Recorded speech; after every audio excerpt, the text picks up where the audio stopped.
নমস্কার।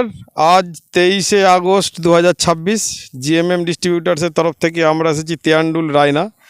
তো এখানে আমাদের কৃষক বন্ধু আছেন, উনি কেরালায় থাকেন, ওনার সাথে পরিচয়, তার সাথে ওনার বাবার সাথে আজ প্রথম পরিচয়। তো উনি জ্যাকপট দিয়ে প্রথম বীজ তোলা করেছিলেন, কিছুটা বীজ এখনও বেঁচে আছে, যে সমস্ত অঞ্চল ডুবে গেছে সেখানে উনি রোপণ করবেন। তো উনি কালকে কেরালা চলে যাবেন বলে আমরা তাড়াতাড়ি করে এলাম। তো আপনাকে আমাদের তরফ থেকে শুভেচ্ছা, আমাদের কোম্পানির তরফ থেকে। আপনার নাম? তপন দত্ত, বাড়ি? বাড়িতে আন্ডুল। তেয়ান্ডুল। আপনি প্রথমবার এই বীজতলা করেছিলেন জ্যাকপট দিয়ে, কি উপকার পেলেন? বীজতলা ভালোই উপকার হয়েছে, বীজও খুব ভালো, জমি রোয়া হয়েছে অনেক পরিমাণ বেশি, যা বীজতলা করি তার তাহলে বড় চাষ করেন তো? বড় চাষ করি। তো বড়োতে বীজতলা করতে কেমন কষ্ট হয়? বড়োতে খুবই কষ্ট। তাহলে এটা দিলে কতটা উপকার হবে বলছেন বড়োতে? ভালোই হবে। ভালো হবে। একবার শিকড়টা দেখুন তো কেমন শিকড়টা হয়েছে। শিকড়টা হাতে ফেলুন একবার, হাতে কতটা লম্বা শিকড় বুঝতে পেরেছি? কত কত হবে? প্রায় 1 ফুটের কাছাকাছি, প্রায় 1 ফুটের কাছাকাছি শিকড় হয়েছে, তাই না? কতটা হবে শিকড়টা? হবে ওরকমই। আচ্ছা, শিকড়গুলো স্ট্রেংথ কেমন আছে? খুব ভালো। শিকড় শক্ত আছে, তাই তো?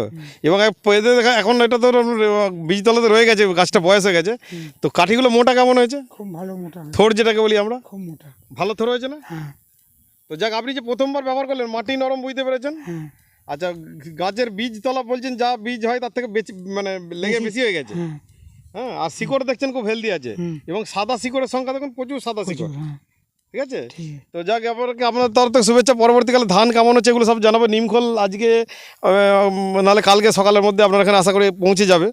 রাস্তায় গাড়ি থাকলে আমরা, ঠিক আছে, এবার এটাকে পুঁতে দিন। মাটি নরমটা বুঝতে পেরেছেন? হ্যাঁ খুব নরম। আচ্ছা, এবার আমার সঙ্গে যার সঙ্গে প্রথম আমাদের ইউটিউবে পরিচয়, উনি আমাদের এই ভিডিও থেকেই পরিচয়। আপনার নাম? দেবব্রত দত্ত, বাড়ি? তেয়ান্ডুল। আচ্ছা, আপনি কি বুঝলেন বাড়িতে চাষ করলেন আপনি কেরাল থেকে এসে? না, বীজতলা তো ভালোই হয়েছে, আপনার রোয়াও হয়েছে, হুম। এখন তো আপাতত ভালোই লাগছে। হ্যাঁ, আপনি বলছিলেন কাকা সব থেকে এই ব্যাপারে বেশি জানেন। কাকাও তো এখন বাবাই দেখাশোনা করে এখন। বাবা না, কাকাও বললেন যে চাষবাস হ্যাঁ, দেখাশোনা কাকাও করেন। করে। তো কাকাও তো বলছে যে ভালো হয়েছে। হ্যাঁ, ভালো হয়েছে বলছে আপাতত এখন। হ্যাঁ, তারপরে শিকড় কেমন দেখলেন? শিকড় তো প্রচণ্ড আচ্ছা, ভালো আপনি শিকড়। পাশের জমির একটা শিকড় তুলুন তো, আগো রোয়া হয়ে গেছে, এর একটা শিকড় তুলুন তো, মানে একটা ঝাড় তুলুন তো দেখি। মানে একই সমবয়সী ধরে নিচ্ছি, গাছের এখন বয়স। এর এই শিকড়ের স্ট্রেংথ আছে নাকি দেখুন তো একবার। আছে? না এটা ভালো না। শিকড় ভালো আছে? না, সব লালচে শিকড়, সব লাগছে ছোট ছোট। তাই তো? হ্যাঁ। গাছের কাঠিটা স্ট্রেংথ আছে সেরকম? না তো না না। লাদ লাদ করছে, তাই না? হ্যাঁ তাহলে গাছের কাঠি যদি গোবিন্দভোগ লাদ লাদ করে, গরমে যখন আশ্বিন মাসে ঝড় হবে তখন কিরকম হবে? পড়ে যাবে নরম থাকলে। এই গাছ কাঠি পড়বে সহজে মনে হচ্ছে? সহজে পড়বে না এটা।